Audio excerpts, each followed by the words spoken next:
ताज्या बातम्यांसाठी ABP माझाला subscribe करा आणि बेल आयकॉन प्रेस करा।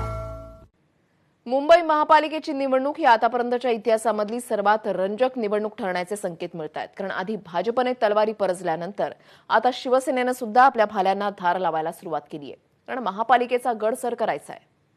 राज्याचा जीव पोटामध्ये आणि काही लोकांचा जीव मुंबई महापालिकेत। देवेंद्र फडणवीस यांनी मुंबई महापालिकेचं रणशिंग फुंकलं आणि इकडे शिवसेनेनंही आपल्या तयारीला सुरुवात केली।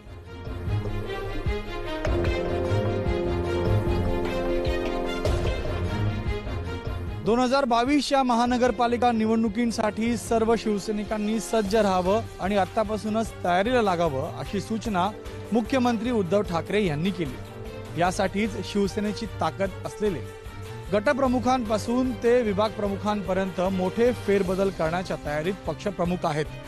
शिवसेनेची स्पष्ट स्ट्रॅटेजी आहे।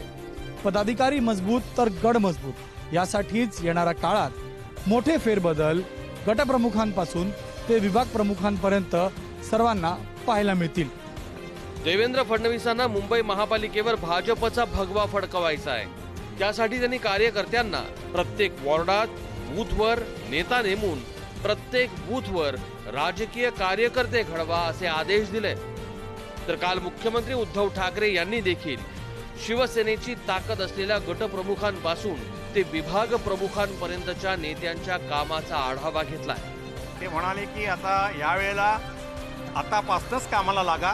कुठे आपण गेल्या वेळी कमी पडलो तिथे थोडंसं लक्ष द्या। जास्तीत जास्त आपले वॉर्ड कसे निवडून येतील याच्याकडे जातीने नगरसेवक आमदार आणि सर्व पदाधिकाऱ्यांनी त्यांना आदेश दिले की कामाला लागा। पण प्रश्न असा आहे की राज्यात एकत्र असलेली महाविकास आघाडी मुंबई महापालिकेत एकत्र लढणार की स्वतंत्र?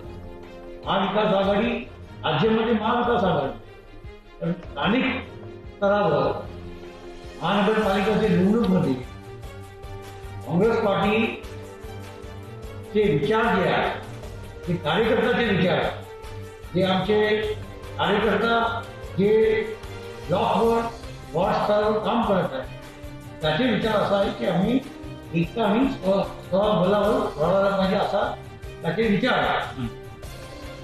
नुकत्याच झालेल्या वैधानिक समितींच्या निवडणुकांमध्ये महाविकास आघाडीनं भाजपला चांगला शह दिलाय।